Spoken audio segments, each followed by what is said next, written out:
Si l'Europe a si jalousement gardé sa relation avec l'Afrique depuis si longtemps, c'est bien parce qu'elle en tire quelque chose. Alors quand les Européens viennent investir chez nous, ils font de l'aide au développement. Mais leurs comptes bancaires sont en Europe. Et une entreprise qui fait des pertes ne reste pas longtemps en Afrique, hein. Elle ferme. Donc quand ils viennent faire des affaires, ils viennent nous aider. Quand nous, on vient faire des affaires, on est immigrés économiques. Donc à un moment donné, il faut parler bêtement du marché capitaliste à la régulière. Et donc utiliser les mêmes arguments.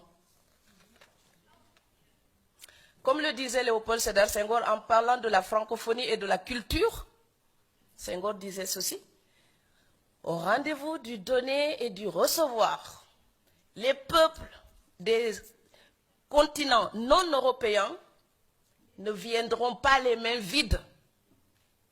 Je répète, au rendez-vous du donner et du recevoir, les peuples des autres continents non européens ne viendront pas les mains vides. Avec la mondialisation, ce rendez-vous est effectif. Malheureusement, l'Europe voit souvent ce qu'elle donne et nous parle moins de ce qu'elle reçoit de l'Afrique. Et l'Afrique, elle se soumet pour ce qu'elle reçoit par fatalisme ou par ignorance de la valeur de ce qu'elle a à offrir.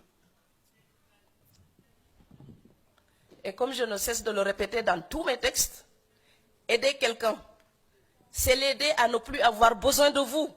Sinon, c'est de l'assujettissement.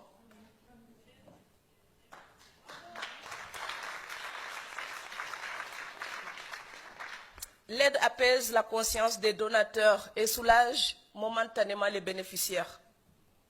Mais elle ne garantit l'autonomie à personne. L'Afrique ne peut pas tout attendre de l'Europe. Et moi, j'en ai assez quand je parle avec des Africains. Souvent, on me dit, l'Europe doit nous aider, l'Europe doit nous aider. C'est comme si j'étais dans la maison de mon père et je dis que le voisin doit me nourrir.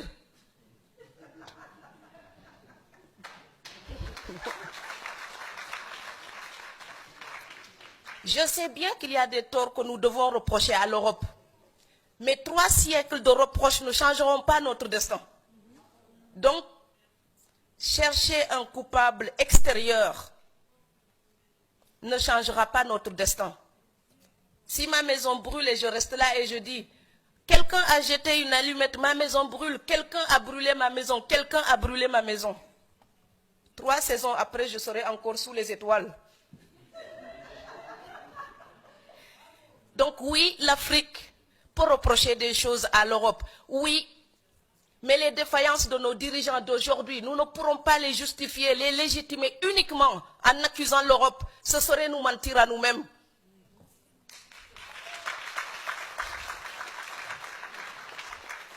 Nous sommes en Allemagne. Ce pays, après la guerre, était démoli, un tas de pierres. Aujourd'hui, on a des frères qui risquent leur vie pour y vivre. C'est parce que les Allemands ont travaillé pour ça. On ne peut pas seulement les accuser, on peut aussi prendre un exemple sur eux. Et je sais que quand on fait une autocritique à l'Afrique, les gens n'aiment pas. Mes frères m'applaudissent quand j'accuse l'Europe. Et puis quand je fais notre autocritique, je deviens la mauvaise. Mais je suis en même temps les deux. La fille qui peut regarder les fautes de l'Europe, mais la fille qui dit, si je veux que ma voisine européenne me respecte, si je veux parler avec elle d'égal à égal, je dois arrêter de demander la moitié de son salaire pour gagner le mien.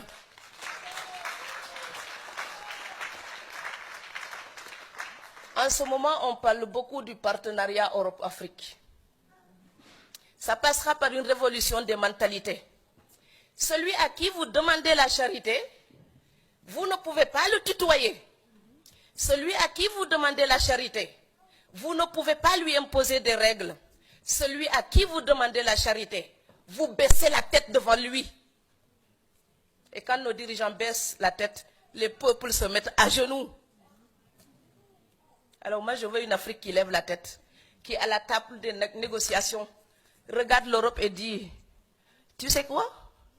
On a passé des siècles à fricoter ensemble. On se connaît tellement. On s'aime, on se déteste comme dans toutes les grandes relations. Mais on va faire des affaires avec éthique pour respecter nos peuples. L'Europe n'est pas digne quand elle exploite l'Afrique pour le bien-être de son peuple. Ce n'est pas éthique. Et le peuple européen ne doit plus l'accepter.